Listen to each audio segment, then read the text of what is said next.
Bom, para mim é uma alegria muito grande estar nesta tarde aqui,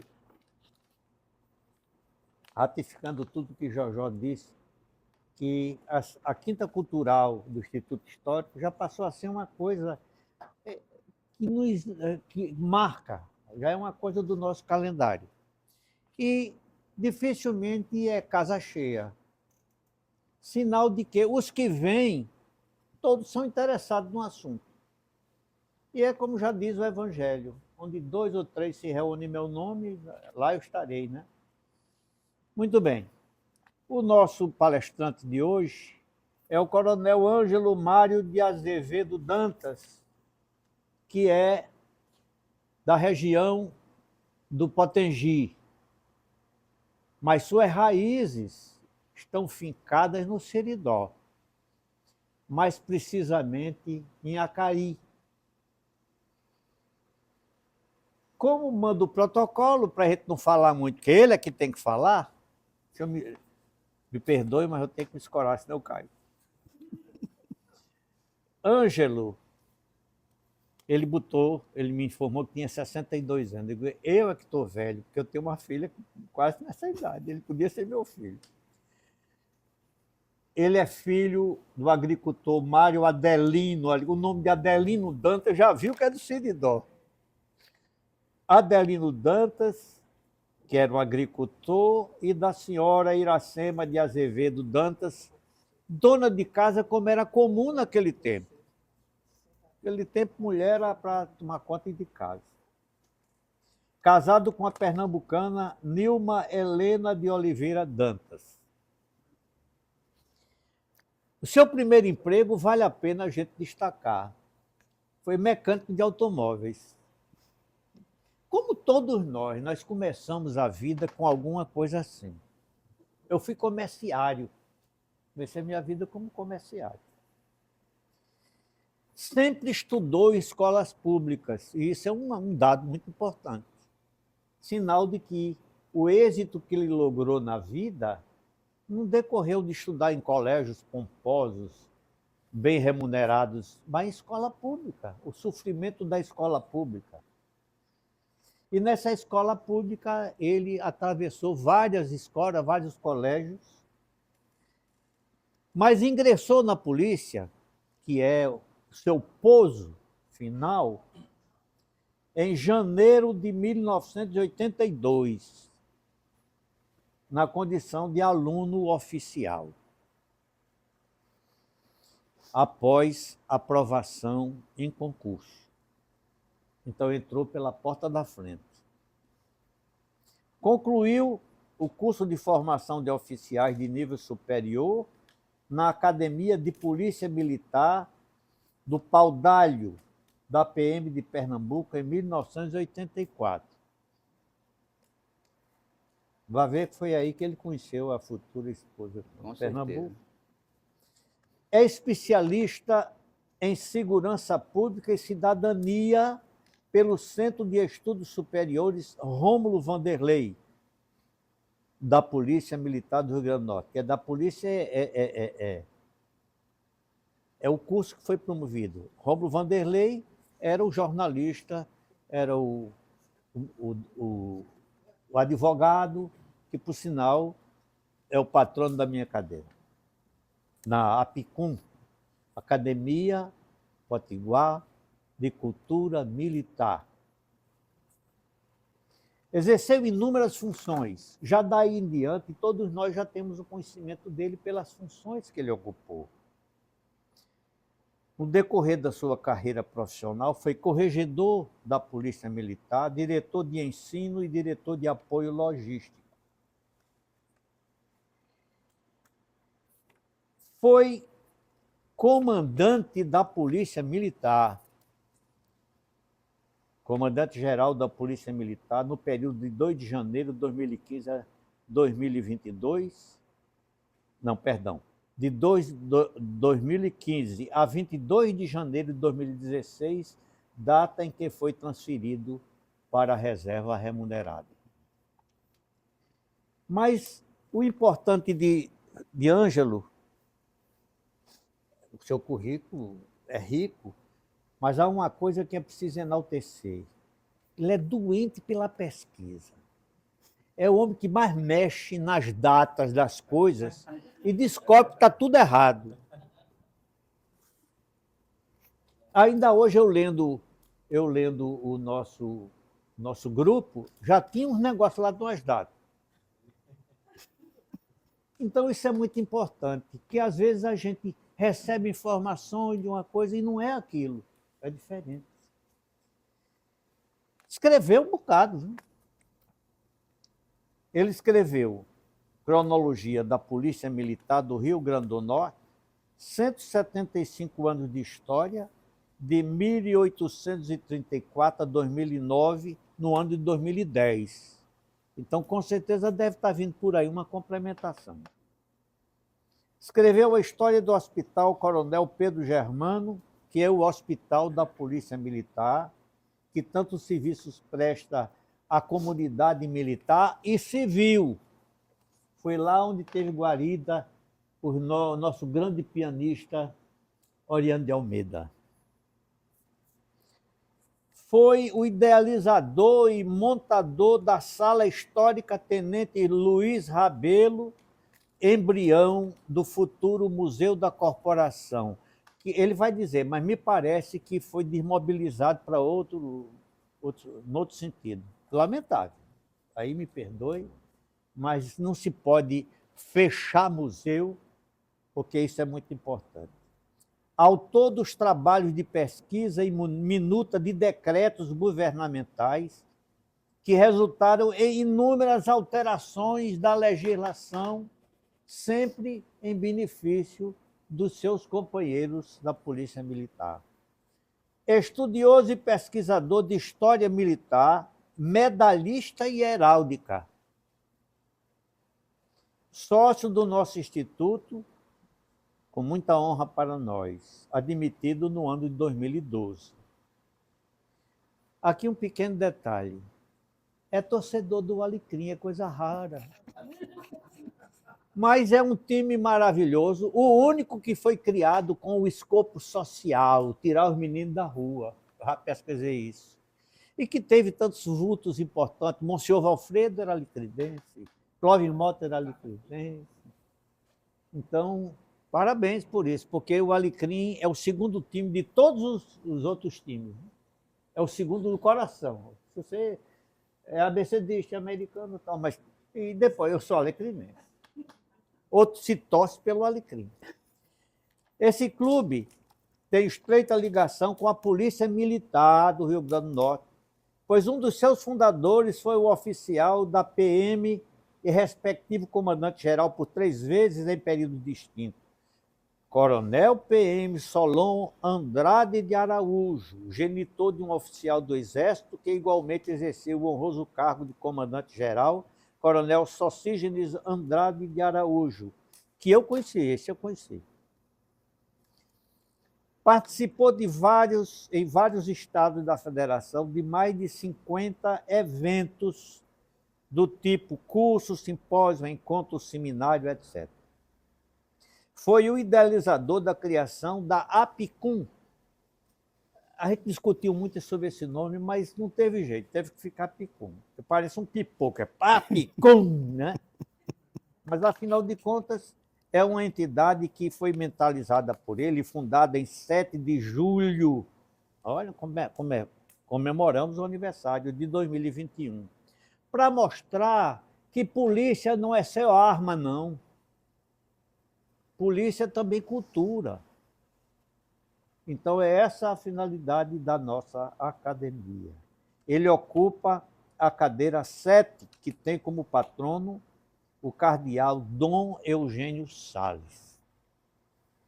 Também ocupa a cadeira 25 da Almebras, Academia de Letras dos Militares dos Estados e do Distrito Federal do Brasil, cujo patrono, naquela cadeira, também é o cardeal Eugênio Salles, porque o cardeal Eugênio Salles não era um homem local, era um cascudo.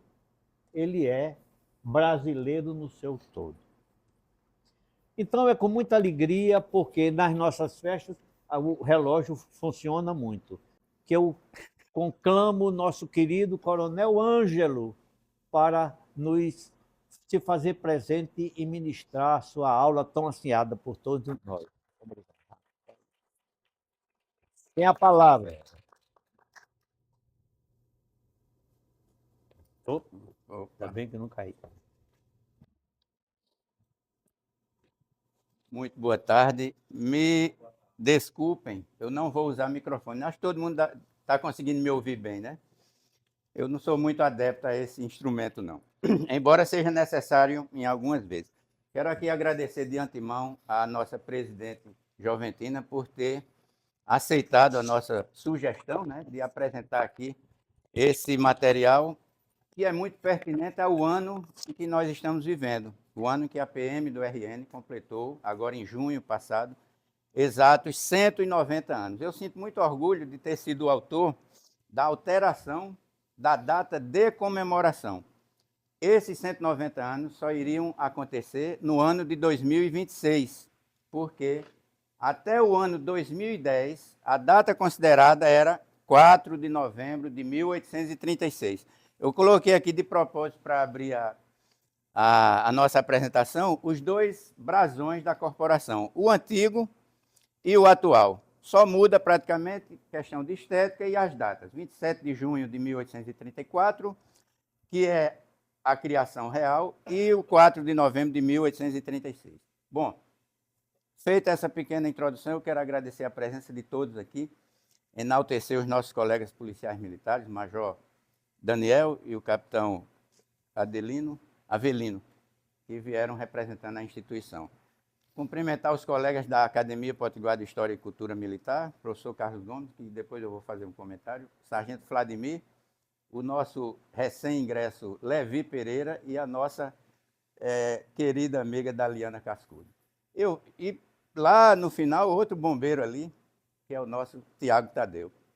Deixa eu ver se tem mais alguém da academia, não tem.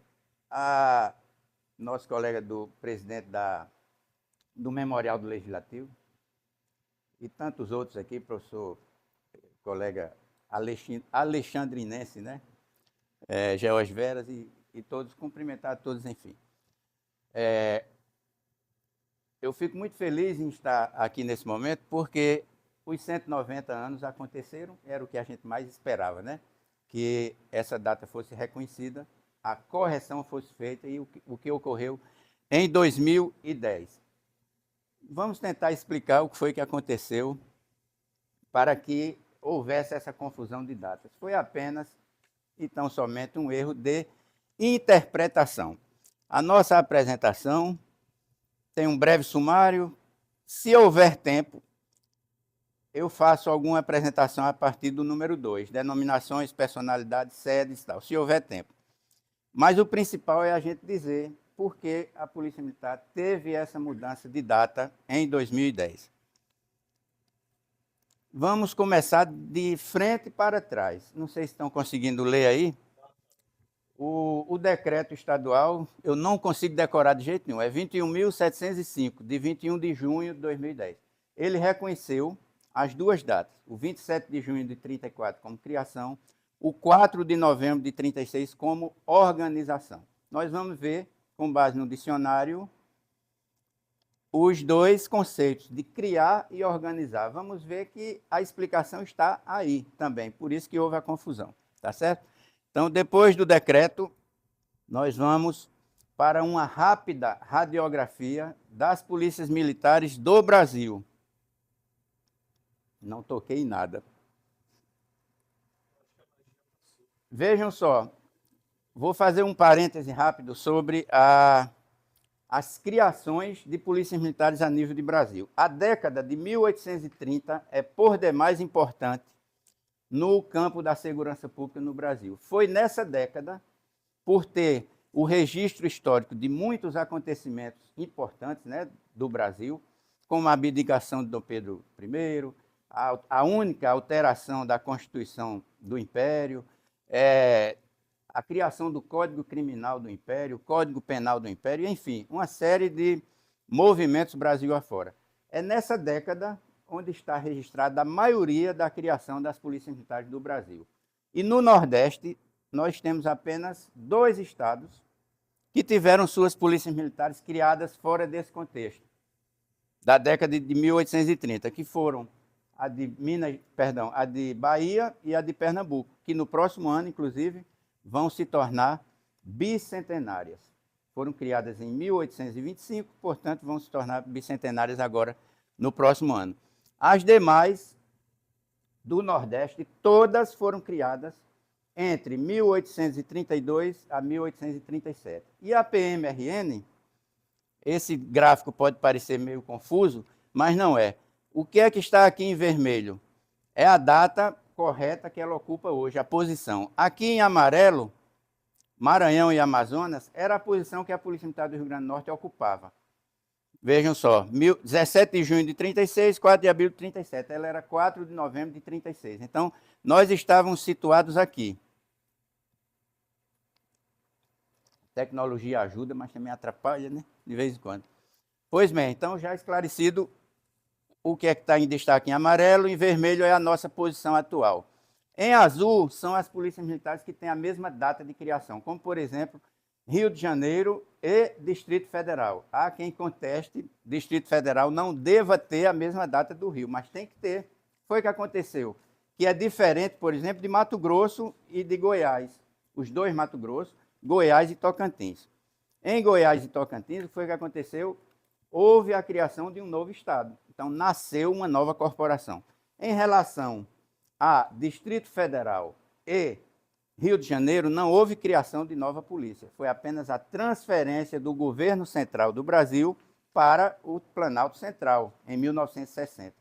Então, houve uma continuidade da instituição. Por isso que Distrito Federal tem a mesma data da Polícia Militar do Rio, ou seja, 13 de maio de 1809. Já é uma polícia também bicentenária. E a Polícia Mineira, estudiosos de lá fizeram um trabalho há cerca de 15 anos e resgataram a real data de criação daquela corporação, que era considerada do ano de 1831. A Polícia de Minas Gerais arremeteu para o século XVIII, 1775. Por quê? Porque se encaixa na questão de Tiradentes. Tiradentes era um alferes de uma tropa regular, militarizada, com as feições, com as características de execução de policiamento. Por isso que foi reconhecido como uma instituição. Hoje como é que se diz? Como é que se diz, meu Deus? Está sacramentado que Minas Gerais é a polícia militar mais antiga do Brasil. O Rio de Janeiro não quer aceitar não, mas tem que engolir no seco, porque é de fato. E deixa eu ver aqui.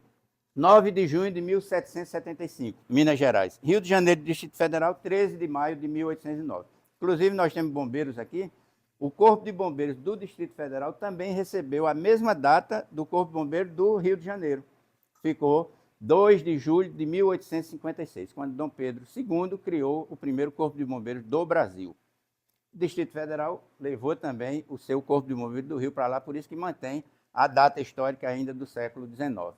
Entendido aí, pessoal? Então, infelizmente, aqui o equipamento não está nos ajudando, mas não é o meu, não, é um tal de um cabo. O cabo sempre atrapalha. Se fosse sargento, talvez não tivesse tanto problema. Bom, vamos adiante. Vou falar aqui de acordo com o que tem. Vou puxar aqui a década de 1930. 1930. Exatamente o ano de 1933. A partir desse ano, a gente encontra registro nos boletins da Polícia Militar sobre o aniversário da corporação. Apenas em 1933, ou seja, quase um século depois. Antes disso, não existe registro sobre data alguma. Ninguém comemorava nem numa e nem outra data. Foi o que aconteceu. A gente acredita, foi uma tese que eu levantei. Lá para 1933, alguém curioso, pesquisando a documentação, assim que nem eu, como diz o Matuto, encontrou registro dessas duas datas. O 27 de junho como a criação, 4 de novembro como organização. Vamos explicar mais na frente. E deve ter ido ao comandante-geral. Comandante, nós estamos quase centenários e não existe nada. Vamos fazer? Bora. Qual é a data? Aí reuniu-se certamente o Estado-Maior e definiram equivocadamente. Por quê? Porque quando foi criada, em 27 de junho de 1934, nasceu Capenga, sem entrar em funcionamento imediato, mas nasceu. Houve uma vontade e houve um ato legal do Poder Executivo. Foi criada, nasceu a criança. Não entrou em funcionamento imediatamente. Só entrou no ano seguinte, em 1835, mas nasceu, tinha vida. Pois bem, começou a funcionar em 1935 de forma precária, de forma muito ineficiente, cheia de dificuldade. Porque se um soldado agredisse uma pessoa na rua, um soldado, um cabo, um sargento, não tinha um respaldo legal para se apurar, nem nada. Não tinha legislação, não tinha nada. Isso foi rendendo dificuldades. Até que, em 1836, quando já existente a Assembleia Legislativa Provincial, o colegiado se reuniu, aí o mestre Cascudo nos esmiuça detalhes sobre o que ocorreu, porque queriam sancionar uma lei, queriam aprovar uma lei com o preâmbulo, com o início dizendo que fica criado um corpo, quando o corpo já existia. Cascudo muito detalha essas questões naqueles 2 livros dele, História do Rio Grande do Norte, História da Cidade de Natal. Resumindo a história, em 4 de novembro saiu uma resolução que tinha força de lei, dando corpo à corporação. Nunca, jamais criando, porque ela já, de fato, existia. Não tinha o que criar. E essa resolução de 4 de novembro de 1836, por ter dado corpo à corporação, ficou entendida como, equivocadamente, como criação. Isso em 1933, possivelmente. Aí, no ano de 1934, um século depois de criada, saiu uma nota em boletim para comemorar a corporação, o aniversário da corporação. E os especialistas na época tiveram a ousadia de dizer: foi criada em 27 de junho, mas como só foi organizada em 4 de novembro, vamos considerar a criação no 4 de novembro. Misturaram tudo. E assim ficou até os dias atuais. Em 2002, eu comecei a pesquisar a história da corporação e encontrei fontes em Cascudo, em Rômulo Chaves Vanderlei. A fonte primária era Cascudo. Os outros autores que escreveram sobre essas datas são depois, leram em Cascudo. Eu vi, não tem como se admitir 2 datas e nem tem como considerar manter essa data errada. Vamos corrigir, bora. Peguei um respaldo na Polícia Militar de Minas, conversando com os oficiais lá que fizeram o trabalho.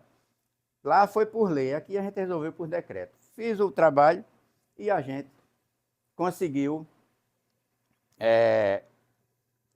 fazer com que um decreto reconhecesse o dia correto, 27 de junho. Será que é o meu computador aí? Não, é o cabo. Está dando uma pontada. Cabo é problema. Não sejam esses. Preciso tirar a tua apresentação aqui para por aqui. Só? Sim.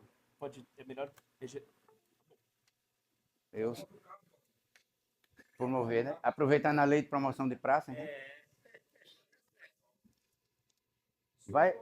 Tem 4 documentos importantes aqui que eu quero apresentar aos senhores e senhoras, mas eu vou já falar rapidamente sobre eles.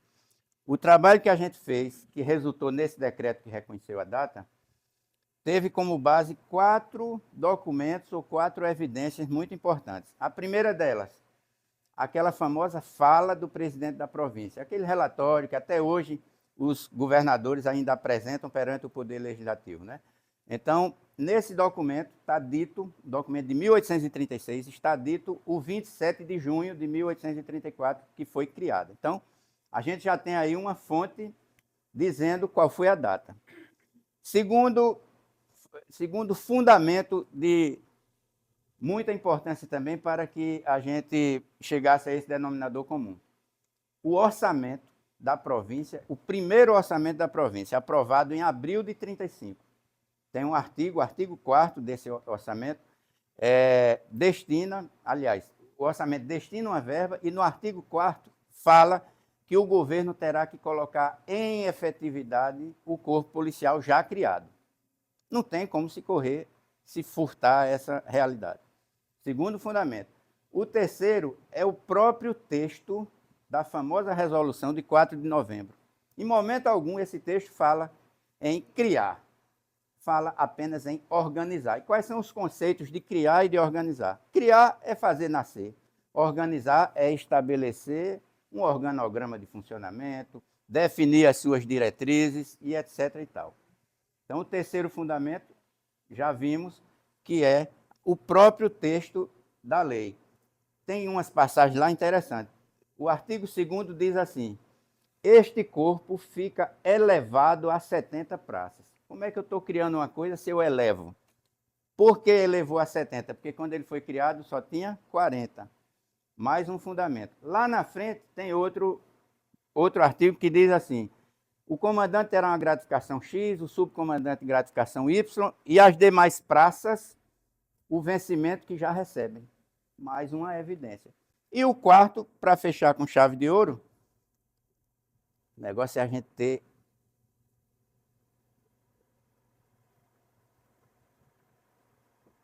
onde é a passagem. 4 de 54. Esse aqui, então, apertando esse botão. Ah, Pode ser? aqui? É só apertar. E para voltar? Vai ter que colocar aqui. É só apertar. Eu vou ficar aqui. Tá. Quer que eu passe para o senhor? Pois. Eu já estava concluindo aqui os 4 fundamentos, pessoal. Não. Eu falei os 4, mas vou voltar aqui um pouquinho só para falar um pouquinho dessas 2 figuras aí, que foram o presidente que criou e o primeiro comandante da corporação. Presidente Basílio Quaresma Torreão, é muito bom ter aqui a presença do presidente do Memorial da Assembleia, que a gente já vai jogar um desafio. Lá na Assembleia consta essa fotografia aí, como sendo Basílio Quaresma Torreão, deputado, filho do que foi presidente da província. Lá no Ateneu consta esse mesmo cidadão aqui, simpático, como presidente da província. Temos que desatar esse nó. Saber quem é quem, se é o pai ou se é o filho. A gente usa essa foto como sendo o Basílio presidente da província. Lá no Memorial da Assembleia consta ele como filho de Basílio, que foi juiz de direito, foi deputado e tal. Tem que se abrir aí uma pesquisa, uma investigação para saber. Antes que alguém comente sobre esse rapaz aqui simpático também, Manuel Ferreira Nobre, eu vou assumir aqui um crime. Já está prescrito, não tem problema.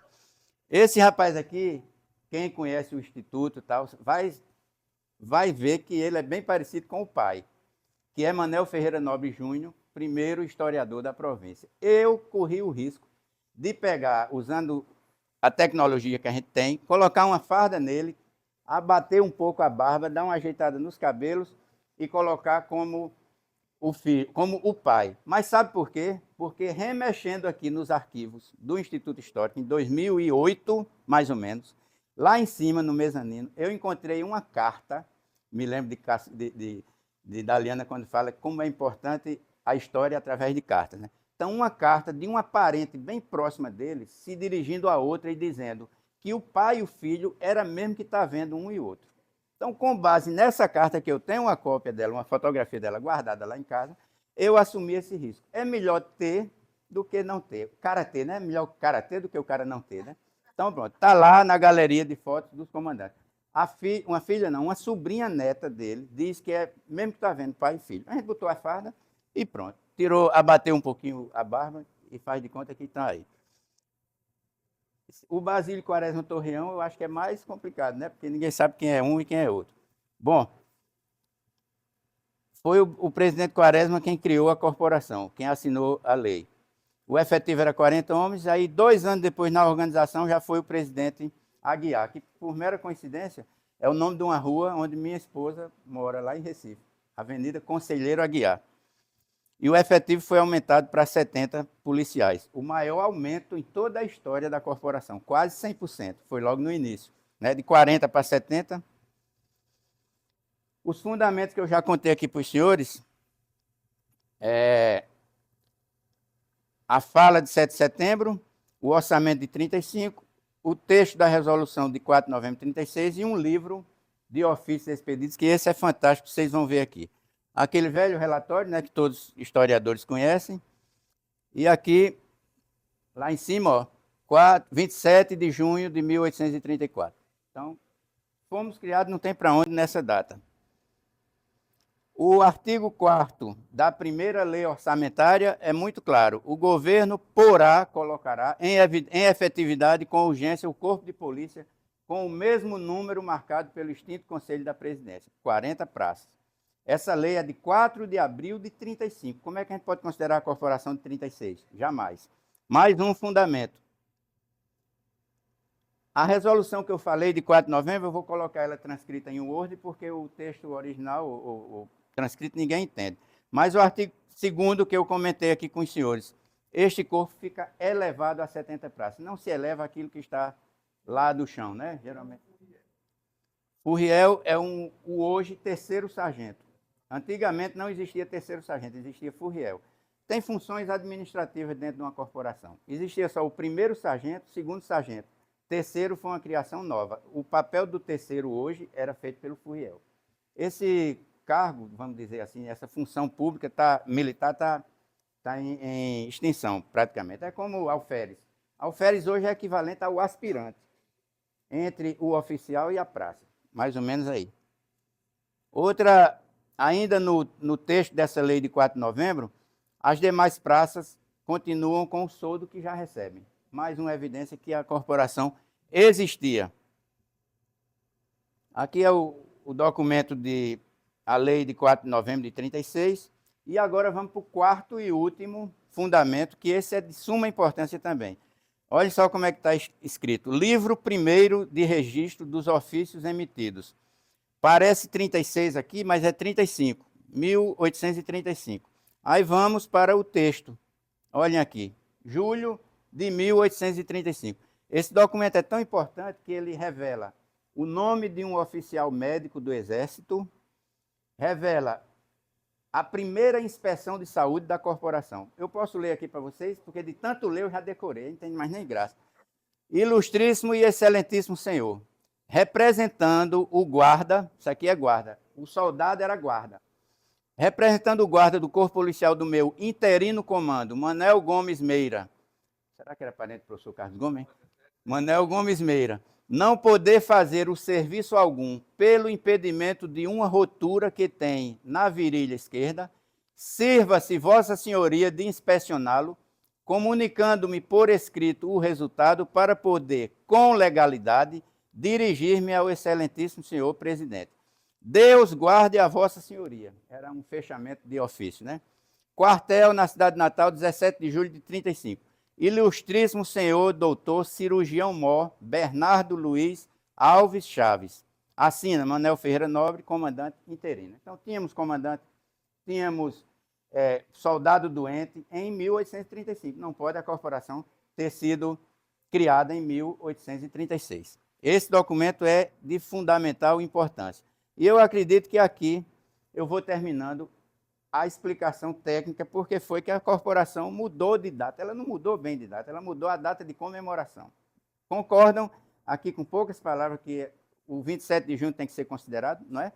Isso estava guardado há quase um século. E ninguém, Cascudo já havia falado, Rômulo Chaves Vanderlei também, mas ninguém se preocupava em alterar.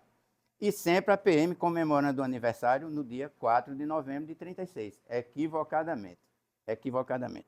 Mas aí, para continuar, eu acho que eu ainda tenho um tempinho aqui. Pois não.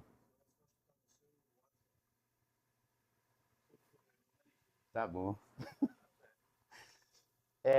Vamos ver se dá tempo de falar um pouquinho da história. Já que eu falei da questão dos 190 anos, agora vamos falar um pouquinho da história, que é impossível falar numa aula só, ou numa semana só, teria que ser um mês, porque são 190 de história, e pega história, viu? Tem muita coisa. Nós tivemos, Rômulo Chaves Vanderlei falou em 6, eu encontrei mais um bocado de denominações, pelo menos 11. Aí eu chamo a atenção só para essa número 4 aqui, ó, Meia Companhia de Polícia. Por que esse nome? Meia Companhia de Polícia. Na década de 1860, a corporação, aliás, a província enfrentava uma grave crise financeira. E o governo resolveu diminuir metade do seu funcionalismo. Pode ficar à vontade, sentar em qualquer lugar. Resultado, cortaram metade do efetivo da saúde, que era chamada higiene, da educação, que era chamada instrução pública. E na polícia não foi diferente. Cortaram o que era uma companhia de polícia. E ficou, literalmente, meia companhia de polícia. Está lá escrito, eu vou mostrar aqui um documento. Outro nome, outra denominação interessante foi o destacamento do antigo regimento. Na Revolução de Getúlio Vargas, a corporação tinha o nome de Regimento Policial Militar e ficou sendo destacamento do antigo regimento. Está lá escrito nos documentos. E a denominação Polícia Militar veio em 1947 por força da Constituição de 46, que determinou que todos os estados tivessem essa denominação. Só quem não obedeceu foi o Rio Grande do Sul, que manteve a tradicional denominação de Brigada Militar. Eles não chamam lá de policiais, eles se chamam de brigadiano. Eu tenho amizade próxima com vários coronéis, vários colegas lá do Rio Grande do Sul. O brigadiano disse aquilo e tal. Não policial militar. Já pensou? É assim. Está aqui a prova do nome da corporação como meia companhia. Quartel da meia companhia de polícia na cidade de Natal, 19 de agosto de 65. Esse documento diz respeito à Guerra do Paraguai. Aproveito já o ensejo para dizer o seguinte: a PM não participou da Guerra do Paraguai. É diferente institucionalmente. O que foi que aconteceu? Alguns policiais militares se desligaram da corporação e ingressaram no Corpo de Voluntários da Pátria. Isso foi um chamamento e eles se voluntariaram. Mas não foi institucionalmente. A corporação não destinou uma companhia de policiais para ir lutar na Guerra do Paraguai. De jeito nenhum. Eles perderam a condição de policiais militares e foram para a Guerra do Paraguai. Praças. Agora, um oficial que comandava a corporação, chamado Fóssil Joaquim do Rego Barros, quase que ele se transformava num fóssil, com L no final, comandou a corporação 23 anos, ele foi como voluntário para a Guerra do Paraguai. Como oficial, ele era oficial da Guarda Nacional. Isso em 65. Vamos ver, vou adiantar aqui, porque senão a gente não termina a parte. Outro documento que fala em meia companhia de polícia, ó. Meia companhia de polícia desta província. Agora, interessante esse pedido aí, ó. Já entra em ação a diretoria de apoio logístico. Precisa-se para a iluminação na noite do dia 2 de dezembro, aniversário natalício do próximo vindouro, aniversário natalício de Sua Majestade o Imperador, aniversário de Dom Pedro II. O seguinte: azeite de mamona, garrafas 12. Estopa, libras 4. Quartel, não sei o que e tal. Manel Ferreira Nobre, tenente comandante. Então, o quartel era todas as escuras, né? No dia do aniversário do imperador tinha que ser iluminado o quartel. Só para curiosidade, o decreto de definição da Polícia Militar de 1947, quem assinou foi o general Orestes da Rocha Lima. Algumas personalidades da PM, eu não vou destacar muitas, mas vou aqui o Onofre Lopes, por exemplo. Muita gente não sabe, mas ele foi soldado nosso. Soldado, 2 anos. E depois ele veio a ser médico do quadro de saúde. Não militar, e sim contratado, civil. Quem conhece a cidade de Antônio Martins, lá no Alto Sertão? Antônio Martins. Esse camarada era médico, inclusive se suicidou, infelizmente. E em homenagem, ele era de lá, né? Botaram o nome do local com ele. Era Demétrio Lemos, se não me engano, antes. Ele foi tenente médico nosso, comissionado, na época da intentona comunista de 35. Ele era o médico da corporação, doutor Antônio Martins Fernando de Carvalho. Tonheca Dantas, que aqui é muito orgulho para todos nós aqui ter uma representante dele, uma neta dele aqui, ó, nossa querida Márcia Tonheca. Vou abrir um parênteses logo aqui, pessoal. Tonheca não é apelido, Tonheca é nome. Tonheca Dantas ingressou na Polícia Militar a primeira vez em 1898. Está lá no boletim. Contratou-se hoje para servir por 3 anos como mestre da banda de música, o civil Antônio Pedro Dantas Tonheca. A certidão de óbito dele consta Antônio Pedro Dantas Tonheca. O pai de Márcia, que está aqui presente, é Antônio Pedro Dantas Tonheca, filho, que também foi soldado da polícia por 10 anos. Depois ingressou na aeronáutica, se aposentou como suboficial, músico. Não é isso, Márcia? Pronto. Eu tenho a ficha dele, do Tonheca Dantas, filho. A terceira vez que Tonheca Dantas ingressou na PM foi em 1932, ele já não tinha mais idade, inclusive burlou lá uma certidão de nascimento para poder ter idade, né? Ele é de 1888, mas ele era necessário na corporação. Aí o nome dele está apenas Antônio Pedro Dantas. É o único documento que tem um nome incompleto. Mas todas as demais referências são Antônio Pedro Dantas Tonheca. Muita gente só acha que Tonheca era um apelido dele, mas é nome mesmo, podem ter certeza. Ele é mais um dos nossos célebres personalidades. E o soldado Luiz Gonzaga, que existe uma teima por aí afora de que ele não teria sido herói, não seria, mas ele é de fato e de direito um herói da Polícia Militar. Ele ingressou na corporação, tem o documento de ingresso, depois de exclusão, de promoção, de morte e de tudo. Inclusive, tem uma curiosidade que Luiz Gonzaga, depois de morto, ele foi promovido a 3º sargento, 20 anos depois. Pouca gente sabe disso. A gente, na pesquisa que estava fazendo, encontrou esse dado. Só para efeito de aumentar a pensão. Ele era cabo, foi promovido pós-morte, em 1935, era soldado, foi promovido a cabo. E 20 anos depois saiu uma nova lei e o governador Silvio Pedrosa o promoveu a 3º sargento. E eu tive o prazer, o privilégio, de entregar uma cópia desse diário oficial a uma irmã dele, que hoje, se não faleceu, está com 98, 96 anos. Tinha 85 anos, mas bem durinha ainda. Tive o prazer de entregar esse quadro. Eu quem bolei, mandei fazer o quadro e entreguei a ele de presente. Moro em Ipanguaçu. E sobre sedes do comando, um local bem interessante é a Igreja do Galo, que esteve, nossa PM esteve aquartelada lá de 1857 a 1862.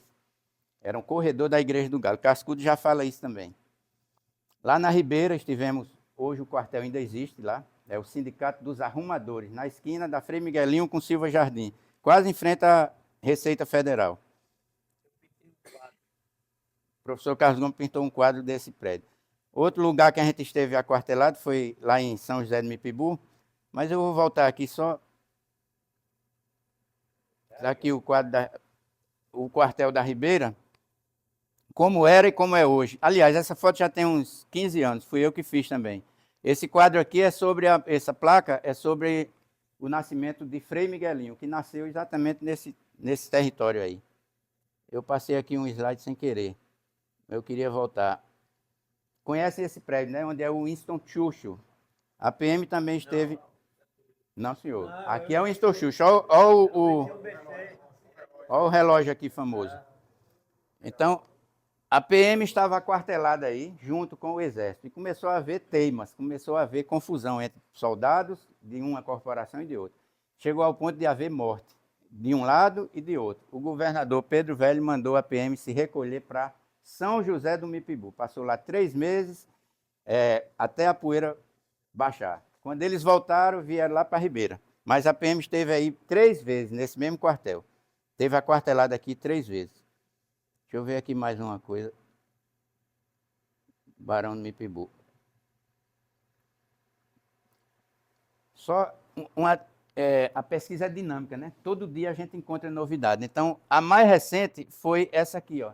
O quartel do Comando Geral da PM já passou um tempo em Acari. Por quê?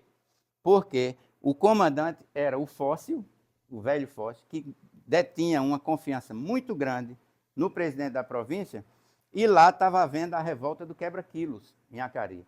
E o presidente da província disse, vou mandar você para lá para ser o delegado de polícia. E ele arrastou o birô e levou o quartel do comando lá para Acari. Temos documento, encontramos documento lá. Pesquisa com o Cícero, junto com o Cícero, nosso novo confrade, né?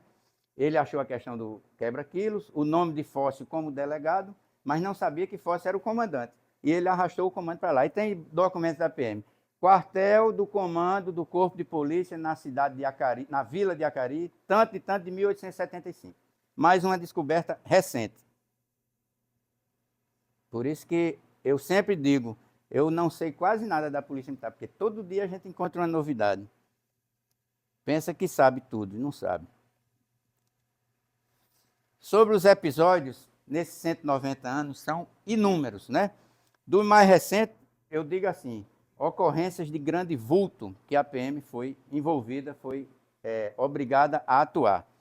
O primeiro deles foi em 1840, ficou conhecido como o Fogo de 40.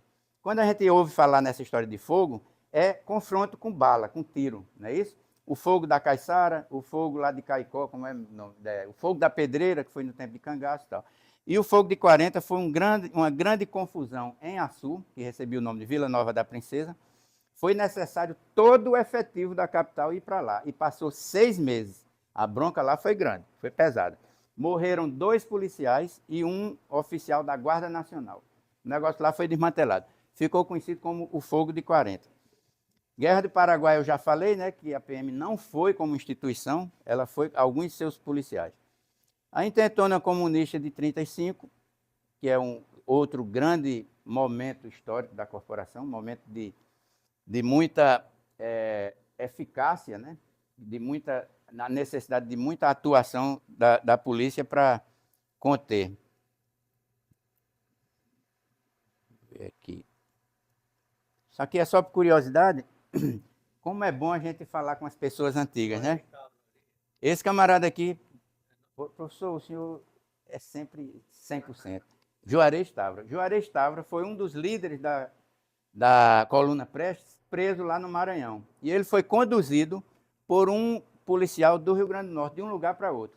Aí, essa foto é aqui do Instituto Histórico. A gente não sabia, eu levei para um coronel antigo que já faleceu. Ele já estava com 90 e tantos anos. De longe ele disse, você quer o nome de guerra ou o nome completo? De longe, assim, um velho não, 90 anos. Pedro Ceciliano Lustosa. Esse camarada chegou a major e foi um dos incumbidos de escoltar Juarez Távora lá no Maranhão, quando ele foi preso. E esse aqui é o famoso Jararaca. Esse aqui é João Batista do Nascimento, que morreu com 90 anos também. E esse outro aqui era perverso, malvado. Muito João Arcanjo. Todos dois foram promovidos por bravura, por terem atuado lá em Mossoró contra Jararaca, contra o bando de Lampião. E há uma, Cascudo sustenta também, quem teria matado o cangaceiro Colchete.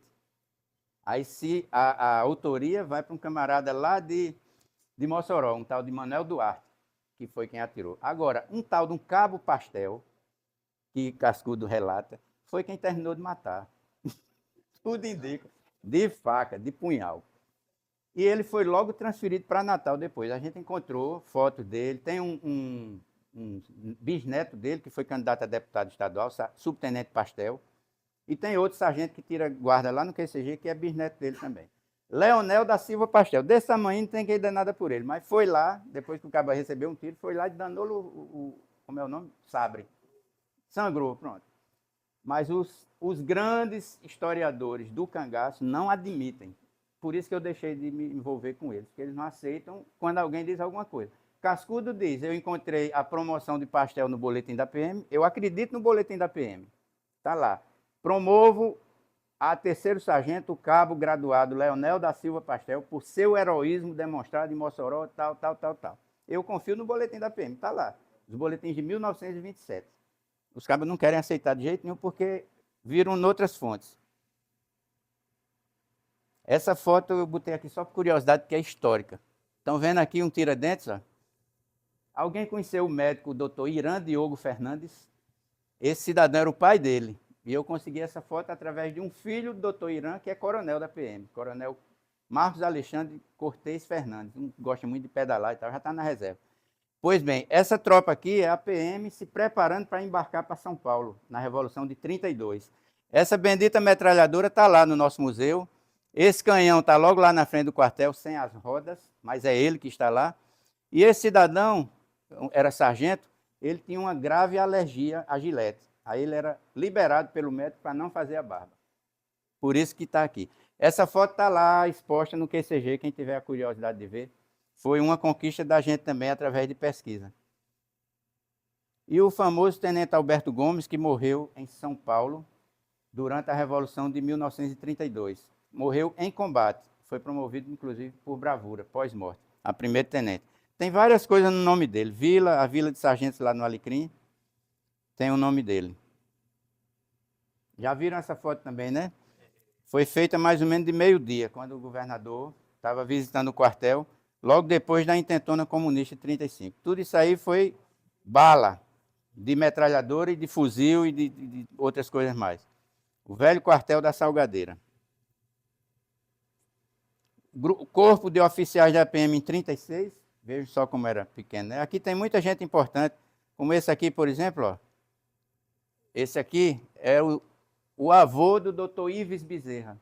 Doutor Ives Bezerra, médico ginecologista. Esse aqui é o pai do coronel Pedro Germano, esse baixinho aqui, ó. Esse aqui era era o pai do general de Óscaro Vale, Inácio Gonçalves Vale. Coronel Solon, grande estudioso. Coronel Laurentino, pai de Leide Moraes, ó. Tenente Coronel Laurentino Ferreira de Moraes. Era o delegado de Mossoró, foi ele que conduziu o inquérito contra Lampião, lá em Mossoró. Era tenente. Não tem nada na Polícia Militar em homenagem a ele. A gente vai criar aí alguma coisa. Não, aquilo aqui é Laurentino Cruz, que também foi tenente da PM. Mas não é o mesmo, não. Esse aqui é Laurentino Ferreira de Moraes, que é o pai de Leide Moraes, que por sua vez é pai de Kleber Moraes, que é médico da PM também, capitão médico. Coronel Luiz Júlio, que é meu tio, avô, bisavô, aliás, Luiz Júlio. Esse aqui é irmão de Onofre Lopes, Genésio Lopes, e por aí vai. Só... Esse aqui, Coronel Josué Justiniano Freire, era o comandante-geral da época, do Exército. Os outros aqui são todos PMs. E aqui atrás era um professor civil, professor não sei o que de França, João Álvares de França, salvo engano. Tem o nome dele por aqui. Em algum lugar aqui tem o nome dele. Essa foto está no livro História do Batalhão de Segurança, de Rômulo Chaves Vanderlei. Aqui é só para fazer propaganda do careca aqui. Um orgulho que eu tenho aqui o capitão Walter Lé, o avião, aí eu andei nesse avião como comandante-geral. Isso aqui eu era segundo tenente, lá em Pau dos Ferros, comandando a guarda de honra para Geraldo Melo. E ele quem foi dirigindo, pilotando, né, o Bandeirantes. E eu, como comandante-geral, tive a oportunidade de andar nesse danado aí. Por isso que foi só por curiosidade aqui, para fazer propaganda. Tem outra aqui. Capitão Walter Lé, que hoje é coronel da reserva, e o segundo tenente Ângelo, lá em Pau dos Ferros. A única homenagem que existe ao soldado José Monteiro de Matos, lá em Pau dos Ferros, a quadra de esporte do batalhão. José Monteiro de Matos foi morto pelo bando de Lampião lá em Marcelino Vieira, que na época se chamava Vitória. Isso foi no dia 10 de junho de 1927, quando Lampião estava entrando no Rio Grande do Norte para invadir, para chegar a Mossoró. E em 2007, quando estava completando 80 anos, eu tive o prazer de ir lá e resgatar essa história. Criamos uma medalha comemorativa lá pela Prefeitura de Marcelino Vieira. E, infelizmente, esse camarada que está aqui faleceu de Covid. Tinha sido soldado meu. E essa placa aqui, como o senhor disse que eu sou responsável por corrigir um bocado de coisa, né? Essa placa também tinha uma data errada. Era 16 de junho, quando na verdade foi 10 de junho. Nós vamos ver aqui. Conseguem ler aqui, ó? Aqui morreu a 16 de junho de 27. Foi a 10 de junho. 16 de junho, o Lampião já estava no Ceará para dentro. Ele passou em Mossoró dia 13. É porque eu gosto de olhar essas coisas. O que está errado a gente tem que corrigir, né? Teve um coronel da reserva que chegou e disse, rapaz, porque você foi mexer nesse negócio? A polícia está aí a vida toda comemorando o aniversário de 4 de novembro, você vai se meter? Eu digo, o certo é o certo, a gente tem que corrigir, meu coronel. O senhor passou 40 anos na polícia e não fez nada? Eu estou fazendo. Eu não vou dizer o nome dele, não é antiético dizer, né? Isso aqui foi uma foto muito bacana em Pau dos Ferros, com a velha guarda. Eu sei o nome completo de tudo e o número. Não, esse aqui morreu um dia desse, é Nery. Djalma já tinha morrido, eu conheci. Djalma Fernando do Rego, que era bem grandão também. Esse aqui, coitado, era doente. Joaquim Pinheiro dos Reis. Esse camarada aqui levou um tiro, tinha só um pulmão, mas corria mais do que um bocado de gente com 2 pulmões. Esse aqui não podia ver uma garrafa, meu Deus. Esse aqui era o Barbeiro, Bento, tal. Em 2015 eu tive a oportunidade de rever gente que trabalhou comigo em 1987. Curiosidades apenas, vou falar aqui da Ordem Imperial da Rosa, que todo mundo queria receber, mas um sargento da Polícia Militar do Rio Grande do Norte recebeu das mãos do imperador Pedro II. Quem conta essa história é Câmara Cascudo. E a gente encontrou o ato de concessão da Ordem Imperial da Rosa no grau de cavaleiro ao sargento José Paes da Silva Banda. O camarada era brabo que só a siri numa lata. Atuou muito em Martins, tinha um político de Martins que foi assumir um cargo no Império, fez propaganda dele, o imperador disse, dê a Imperial Ordem da Rosa aí. Pronto. E assim ganhou. Só uma curiosidade, grandes períodos de comando. O Fóssil, 23 anos, o coronel Manel Lins Caldas Sobrinho, que foi o nosso primeiro sócio aqui do Instituto Histórico, 19 anos. Que é o nome da praça onde fica o quartel. Exatamente. E o capitão Nicásio Sobrinho comandou apenas 2 dias. Então tem 23 anos contra 2 dias. E caso de pai e filho que comandaram a corporação, nós temos pelo menos 3 casos. Joaquim Francisco de Paula Moreira, que foi logo no começo, e o filho dele, Francisco de Paula Moreira. Coronel Solon, Coronel Sosígenes. Quando eu entrei na PM, o comandante-geral era o Coronel Sosígenes, do Exército. E agora, bem recentemente, o Coronel Dan Clayton, que foi o meu substituto no cargo de comandante, é filho do Coronel Luiz Pereira, que hoje é o decano dos comandantes gerais. Está com quase 90 anos de idade, mas é inteirão ainda, vai a todas as solenidades e tudo. Eu vou abrir uma exceção, um comentário rapidinho aqui sobre esse camarada aqui. Vejam só, quando eu comecei a pesquisar a história da PM, aí vi lá na galeria de fotos o primeiro comandante, com a foto e o nome do camarada lá, Joaquim Francisco de Paula Moreira. 3 períodos de comando. O primeiro em 1835, os outros 2 em 1893. Eu não sou bom de matemática, mas eu disse, essa conta não fecha não. 90 menos 30 dá 60, mais 20 de idade, 80. O cara comandou com 80 anos. Resumindo a história, quiseram colocar uma foto antiga lá e colocaram o nome do filho e o do pai junto. Então botaram lá Joaquim Francisco Paula Moreira e pegaram o período de comando do filho, que é Francisco de Paula Moreira, um nome bem parecido, que é 1890 e tanto, e jogaram lá. Estava errado, a gente corrigiu também. Só uma curiosidade. Outra curiosidade, esse aqui certamente não tinha um juízo muito certo não. Fez Natal, Rio de Janeiro a pé, em 1941. Soldado Miguel Alves Filho. Foi matéria de jornal no Rio de Janeiro. Eu encontrei nos boletins, procurei na hemeroteca e achei essa foto dele. Ele aí está todo equipado, com cantil, capacete. Aqui é um negócio para dormir, tipo uma lona. 3 meses. 3 meses. Perdeu 20 quilos tal, e voltou de navio. Para encerrar, pessoal, só uma curiosidade aqui, como era forte o rigor das punições disciplinares. Olha só, esse camarada aqui recebeu uma punição porque entrou no cemitério montado em um burro, profanando assim a morada dos mortos. Ficou preso 20 dias carregando cargas de armas. Era punição com castigo físico, né? Deixa eu ver esse outro aqui. Esse aqui é com fome, ó, passando fome, recebendo apenas um pão pela manhã e outro à tarde. Mas o mais engraçado é esse aqui, ó.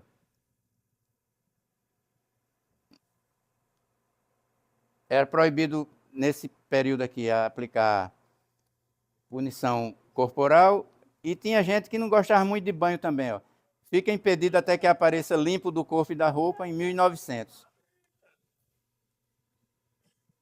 Agora, essa aqui também é muito interessante. Seja preso por 10 dias na penitenciária número 2, o soldado da 2ª Companhia, Antônio Matias Filho, por ter se embriagado e andar se gabando de ter brigado com 6 homens, de quem havia tomado uma faca. Fato que só se passou na fantasia de sua embriaguez. É o metida brabo. Também existia. E esse aqui, seja preso por 8 dias o corneteiro mor, Antônio Francisco Gomes, por ter mandado que uma das figuras de um boi chamasse pelo nome do cabo José de Melo, procurando assim ridicularizar os seus companheiros. 1904. Isso aqui foi uma forma indireta de chamar o camarada de corno. A figura de um boi chamasse pelo nome. O cara viu a figura de um boi e disse, olha o cabo fulano de tal ali. Era uma forma disfarçada. E para encerrar, eu acho, em 1913, isso aqui foi uma medida extremamente ligada à saúde. Olha o camarada, ficando preso, tendo que se colocar água que tiver de beber, uma colherinha de aguardente. Era um alcoólatra, inveterado, e ele não podia passar 30 dias longe do copinho. Então o comandante mandou botar uma colherinha só de álcool no copo d'água para sentir o cheirinho e amenizar os efeitos da abstinência. E sem nenhum preconceito, sem nada, em 34 já tinha também, ó, esse camarada aqui, os dois, ó, foram encontrados trancados no depósito do material da faxina deste quartel na prática de atos atentatórios à moral e dignidade militar. Sempre teve, até hoje não tem problema nenhum não, isso aí. Normal. Estado menor, será que já existiu? Sim, olha aqui, ó. Estado maior e estado menor. Uma curiosidade. Todo mundo, às vezes, os soldados, eu vou me recolher aqui ao meu estado menor. Existia, de fato e de direito. Não existe mais. Só uma curiosidade. E uma das maiores curiosidades também é esse camarada aqui, ó, ao lado desse negão aqui, negão com todo respeito, e hoje somos cunhados. Eu roubei a irmã dele mais nova, que ele inventou de me convidar para passar um final de semana na casa dele. Eu nunca mais deixei de ir lá. Essa foto é minha turma de alunos do primeiro ano lá em Paudalho. Eu estou aqui, era cabeludo ainda, e o meu cunhado, por ironia do destino, estava aqui. Me convidou para ir lá na casa dele, nunca mais deixei de ir lá. Faz 40 anos já, graças a Deus. Tenente Ângelo, lá em Luiz Gomes, delegado de polícia, em 1987 e em 2015 como comandante-geral. Foi um prazer grande. Esse soldado aqui, eu fiquei emocionado, comovido com o que ele disse. O senhor veio aqui, trabalhou como tenente, eu era soldado. O senhor hoje é coronel, comandante-geral, e eu continuo soldado. Morreu já, infelizmente. Hoje em dia, vocês novos não vão sofrer isso, viu? Vocês têm carreira. E eu termino pedindo desculpas pelo avançado da hora. Espero ter conseguido. Fica essa mensagem aí. Quem quiser entrar em contato comigo, eu sou um homem público e simples. Soldado, cabo, sargento, coronel, civil. Quem quiser, está aí meu telefone. Pode ficar à vontade, tá bom? Não vai ter tempo para pergunta, porque... Em nome da presidente Obediente, preciso se apresentar na condição de sócio, junto com o confrade, amigo. Eu diria que o Coronel Ângelo é um farol, é uma bússola para qualquer pessoa que deseje conhecer um pouco da história, não vou dizer só da Polícia Militar, né? Mas das forças de segurança pública do estado do Rio Grande do Norte. É fato, nós conhecemos muito pouco sobre a história da nossa polícia, e o Coronel, né, trouxe os 2 livros, Cronologia da Polícia Militar, né, que são 2 volumes, que são mais de 1000 páginas, me corrija se eu estou Não, errado. 869. 869, mas Quase- chegou perto. 869 páginas, com a cronologia da Polícia Militar e, posteriormente, com a também a história da Polícia Militar. Um grande conhecedor, né, é um erudito, né, os 2 livros. Só tenho esse, só fiquei com ele para mim. Não tenho como doar a ninguém. Volume 1, volume 2. 6 anos de pesquisa. Então, quando eu iniciei minha pesquisa sobre a história do Corpo de Bombeiros, eu fiz muita área com o Coronel Ângelo. Infelizmente, a gente não tinha uma literatura, uma bibliografia que tratasse da temática Polícia Militar, até porque o Corpo de Bombeiros pertencia à Polícia Militar. Então, o Coronel Ângelo, de fato, é um pai intelectual, alguém que realmente merece toda a nossa honra. E os nossos parabéns por ter se dedicado tanto tempo à pesquisa histórica, uma temática que é ainda pouco discutida na academia.